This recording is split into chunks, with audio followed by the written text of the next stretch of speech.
Eyewitness News presents Newsmakers, winner of the Pennsylvania Association of Broadcasting Award for Excellence in Public Affairs Programming, with your hosts, Jayne and Andy Mahalchik. Hello and welcome to Newsmakers. I'm Andy Mahalchik. And I'm Jayne lifting families from poverty and encouraging youngsters to read and stay in school. It's part of the mission of the United Way. And today we learn more about United Way's programs that are impacting communities and improving the quality of life for many in our area. We'll introduce you to our guests, and our conversation will begin when this edition of Newsmakers returns right after this. Welcome back to Newsmakers. I'm Jayne along with Andy Mahalchik, and our topic of conversation today is the United Way. We are focusing on the United Way of the Wyoming Valley, but we encourage you to check out pahomepage.com, where we've set up a link so you can find United Way programs near you. So without further ado, we want to introduce you to our guests for the next half hour. Bill Jones, who is the president and CEO of the United Way of Wyoming Valley. Bill, thank you for joining us. Welcome, You're Bill. welcome. Thank you. Welcome back, we should say. Yeah, thank you. Yes, Bill's been with us a couple times, and it's always something going on with the United Way of Wyoming Valley. For sure. And tell us a little bit about the differences between United Ways. Well, there's 1,200 United Ways across the country, and I'm fond of saying if you see one United Way, you've seen one United Way, because we're all different. Even in Northeast Pennsylvania, we're similar sizes, but very different focuses, and the work that we do, the needs of our community are a little bit different, so we operate differently. But I will tell you that each United Way throughout Northeast Pennsylvania, there are forces for good in the communities that we're serving. And so while we're all different and our models might be a little different and our priority areas are different, we're all, raising dollars to help, our communities and our communities improve. And that's been our mission for well over 100 years. And one of the areas that the United Way of Wyoming Valley focuses on is poverty in our communities. Yeah. Tell us a little bit about that. Yeah, so that has been a real focus of our United Way. Many years ago, we changed our mission. And the traditional style of the United Way, donor would give the United Way, and United Way would just spread it out to agencies and give lots of agencies a little bit of money to help them with their work and their budgets. While that was good work and lots of people got served, the reality needs continue to grow. And so what we did is we wanted to dig deeper and find out, try to get to the root cause of those needs. And what we found is that poverty is driving so many of those social service needs. And while that didn't take a rocket scientist to figure it out, the data clearly suggested it. And when we looked at what can we do to make a difference, because poverty, of course, is such a huge issue, what can we do? We looked at the issues of childhood poverty, and at the time in 2013, 2014, the poverty rate among children in Wyoming Valley was 29%. And way above state and national averages. So we put our stake in the ground around the issues of children and families in poverty and looking to help those families have a better life. We do a lot of reports. You're hearing all kind of numbers about record low unemployment. A lot of companies are moving into the area, a lot of jobs, and anecdotally, covering this area as long as I have, I've never seen the economy doing as well as far as jobs coming in and unemployment numbers. But they're numbers, but is poverty out of sight, out of mind? In other words, you deal with it every day. School districts deal with it. How big of an issue is it? It's a huge issue. We today, while the poverty rate has come down since we started, it's now at 26%. That still means 1 out of every 4 kids are growing up in poverty. Our poverty rate among families and children is significantly higher again than state and national averages. And while there are people who are, employment numbers are good, but wage rates still struggle. They are a little, lower, and that affects lots of families. I know you recently did an event called a poverty simulator. Simulation, yeah. Simulation. Tell us a little bit about that and what kind of awareness that brought to the community. That was a great exercise, and in that simulation, what we were able to do is in 15-minute increments simulate a day in the life of a family in poverty. And what the participants found out is how stressful, how challenging living in poverty really is. And when folks have to depend on the social service network or the bus systems, food stamps to eat, all of those kind of stuff, it's hectic and stressful for lots of those families. And so that's what we showed during the poverty simulation, and people walked out with a greater understanding of what it's like and how hard it is to live in poverty. And who took part in it? Who was involved? So this past year, we've done it 3 or 4 times in the last 6 years. This time it was school teachers through the Leadership Wilkes-Barre's Impact Program participated, and they were the people simulating families in poverty. And as a teacher, there's not a single teacher in the public school system, not a single school building in all of Wyoming Valley that doesn't know the issues of childhood poverty. And when they got to see it in that simulation, it kind of affected how they want to go back and teach and how they want to relate to the children in their school and their classrooms. And you began, and this is part and parcel of it, it's called the Poverty to Possibility. What is that all about? See, the Poverty to Possibility for us, that is our framework for the work that we do. That traditional model of the United Way, where we were helping, a youth program here, an elderly program here, or mental health program, or a recreation program, when we were spread out all over the board and just sprinkling dollars all around the community, there wasn't enough critical mass to be able to really solve problems. Now that we're focused on, one key issue, the issue of childhood poverty, we think it's possible to help families move from poverty to a better trajectory in their children's lives, by this focus. And so that whole framework, we call that whole framework our Poverty to Possibility initiative. And how do people get involved with that, Bill? Like if someone's watching from the Wyoming Valley and say, I'd like to learn more about that and how maybe I can get myself out of the situation I'm in, what do they need to do? Sure. For individuals who are able, to be able to give, that's always an easier way, but it's not the only way. But to give, to volunteer, to advocate for those in need, there's lots of areas, and depending on someone's interest and how they want to volunteer, or how they want to support certain programs, if they wanted to call us directly, we could be able to help them with their situation. To be able to help. If there's a need and your children are struggling, we could refer you to those resources of those agencies that we fund to be able to help your children. Before we went to air today, Bill and I were talking, and Jayne, about our children. You mentioned it a little bit before, the Success by 6 program. And you were saying it goes along the lines of spreading the money around and helping out for that day or maybe 1 or 2 days, but it's not long. There's no endurance, there's no duration. Does that Success by 6 program address that? Yeah, and clearly one of the things, what's really important to us is reading and education. One of the key building blocks for the United Way is education.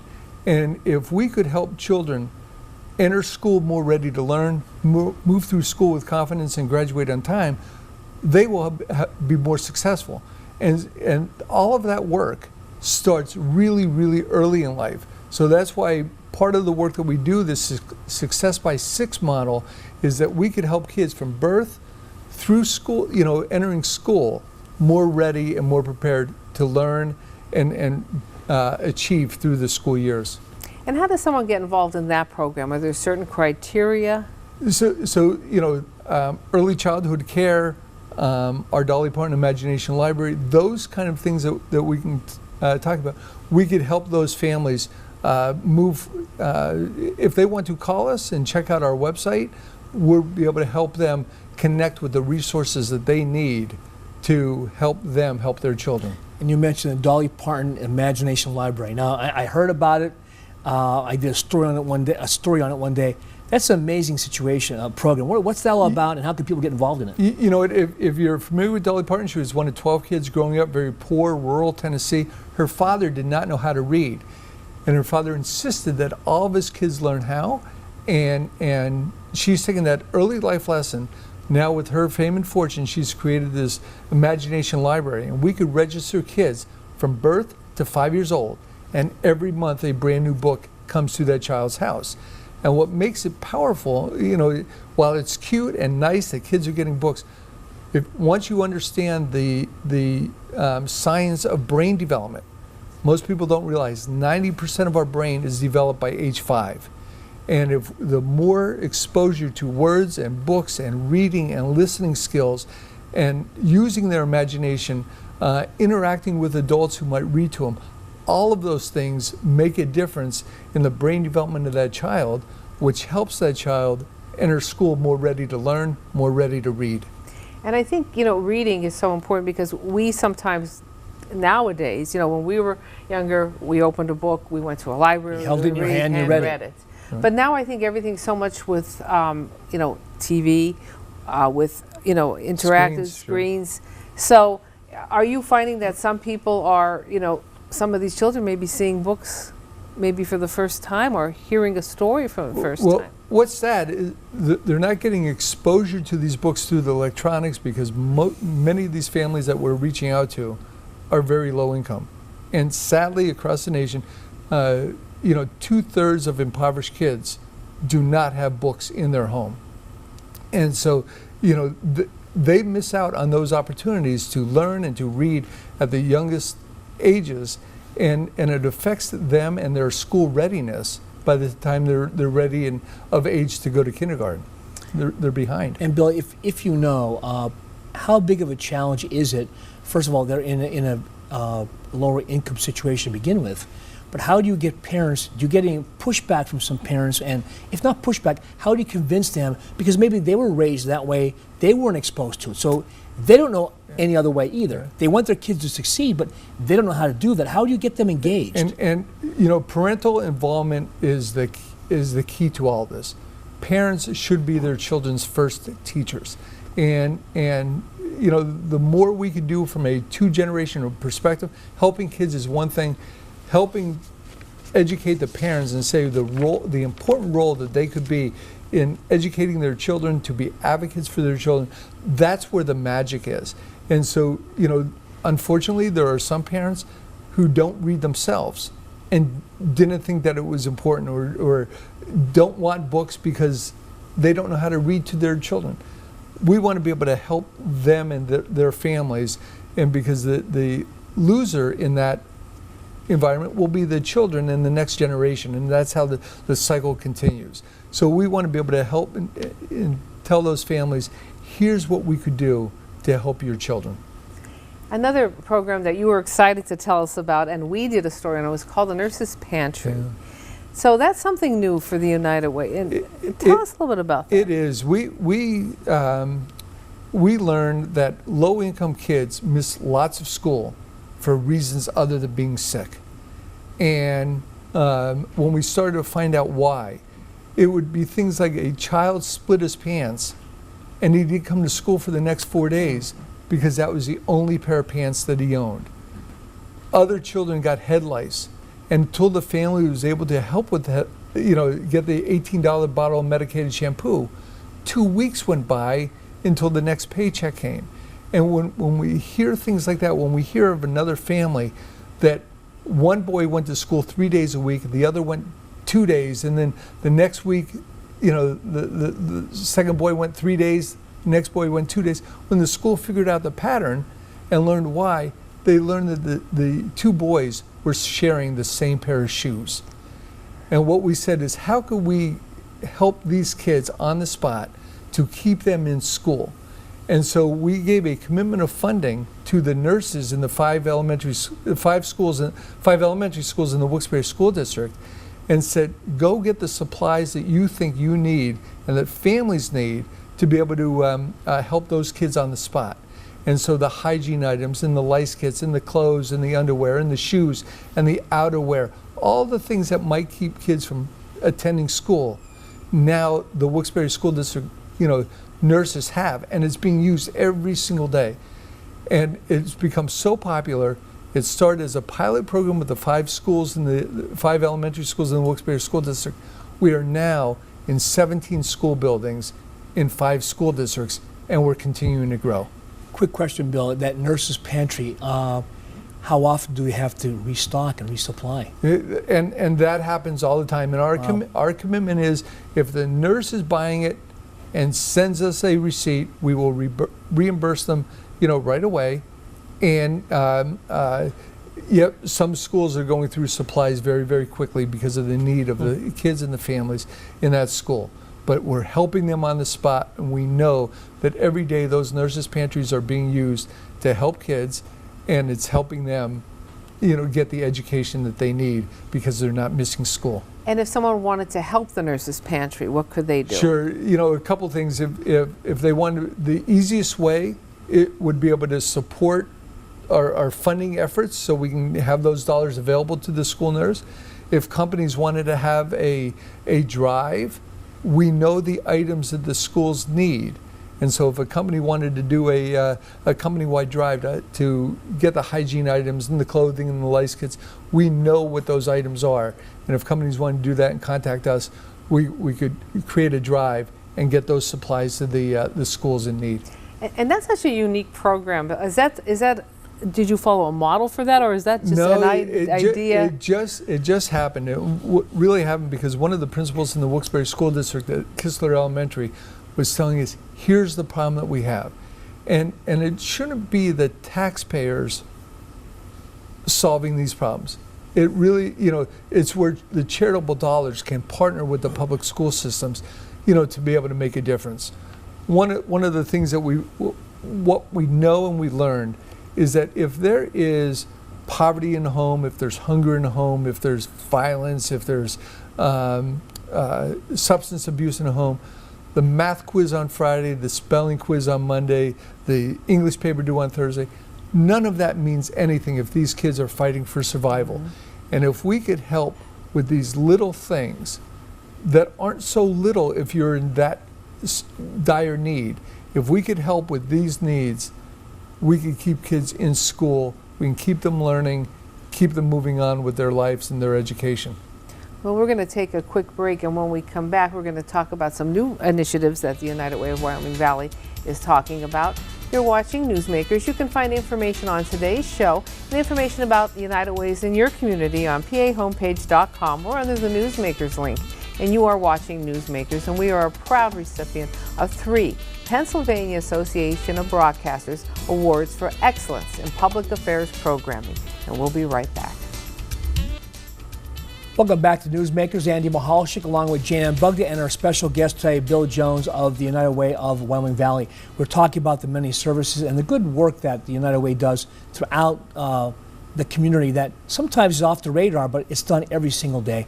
And Bill, we're talking about, and I'm excited to hear about this, a new initiative. Among the many items and programs you guys do, what is the new initiative and what impact are you hoping it'll have on the Valley? Well, there's a new initiative, and it's going to be a statewide initiative. It's being announced this month in June. It's called ALICE.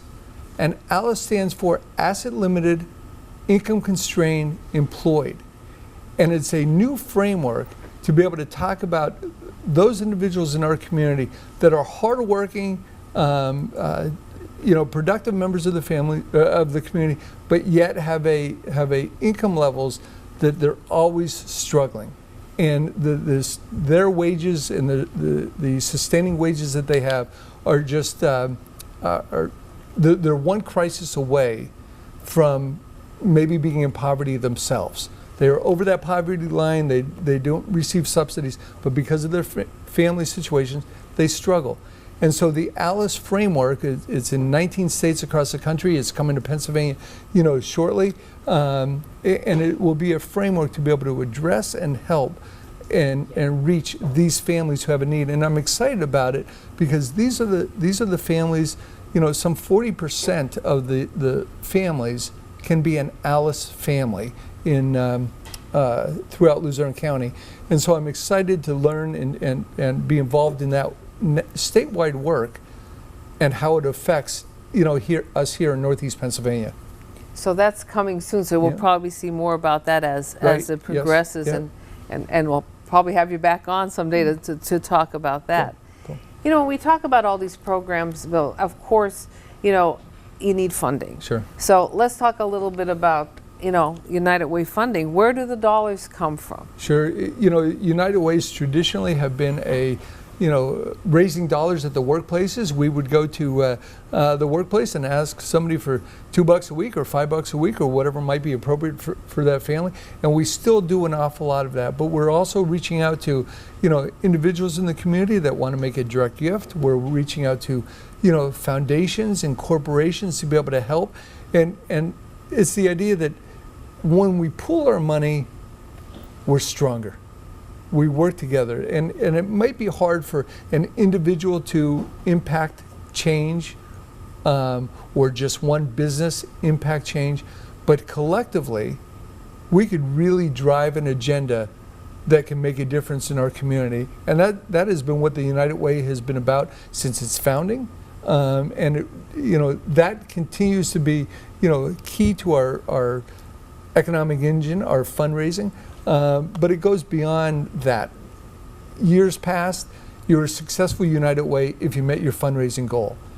For our United Way and many United Ways now, funding is a means to an end. And the end is the change that we could have in the communities we serve. And so for us, we're raising dollars to impact children and families in poverty. In many ways, we've covered all the United Ways across our region, and there are many out there. Yeah. But you mentioned, again, critical mass. It's like they say, give me a fish I'll eat today. Teach me how to fish I'll eat For a lifetime. for a lifetime. Sure. And do you believe that, and I know you have done it, and your philosophy is, we have to think out of the box every single day. Okay. And while your programs are very successful, the United Ways that have helped the most people are thinking out of the box. Yeah, for sure. And our work isn't about, you know, just giving a handout. And what it is preparing somebody for life. When we look at the education, the health of an individual, the financial stability of that family, when we look at those three building blocks of a family, education, financial stability, and health, and look at those, if we could impact those, we could impact their future. And that's really what it's all about. It's not just a meal today or you know, and of course people have to eat when they're hungry, but it's more than that. It's that education that prepares them for a better future. And of course, the United Way isn't just Bill Jones and his staff. Yeah, right. You need volunteers. Sure. And of course, one of the biggest volunteer efforts is the Day of Caring.